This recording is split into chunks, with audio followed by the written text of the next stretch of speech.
तर झालं त्या आईचं. हालेलुया. किती पापी होती, दुष्ट होती, पण प्रभूच्या संगतीमध्ये बसून देवानं तिला चांगलं जीवन दिलेलं आहे. हालेलुया. याच्यामध्ये भरपूर रहस्य आहे. आज कित्येक अशा बहिणी आहेत, आज कित्येक अशा आया आहेत, त्यांच्यापर्यंत आपल्याला जसं येशू गेला तसं आपल्याला जायचे मंडळी. म्हणून कुणापर्यंत जायचे? अशा स्त्रियांपर्यंत जे घटस्फोटित आहेत, जे विधवा आहेत, जे ऐनिक मध्ये आहेत, पापामध्ये असतात किंवा नसतात, ते स्वतःला एकटेपणाला दाबून टाकत आहेत. हालेलुया. त्यांच्यापर्यंत कुणाला जायचे? म्हणा आम्हाला जायचे. जसा येशू तिथं जाऊन बसला तिच्यासाठी, ह्या बहिणीसाठी तिथं जाऊन बसला, तिचं तारण करण्यासाठी.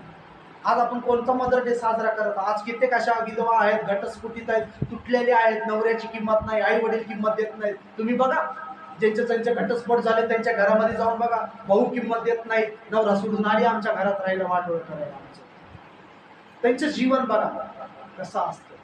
आपल्याला वाटतंय आपण आहे नांदायला, पण त्यांच्या आयुष्यासमोर एक प्रश्न असतो की किंमत नसते, भाऊ किंमत देत नाही. 4 दिवस ठीक आहे, पाहुण्यासारखं आलं, पण जर कंटिन्यू जर आपल्या माहेरच्या घरी आलं, त्या बहिणीला किंमत नसते, त्या आईला किंमत नसते.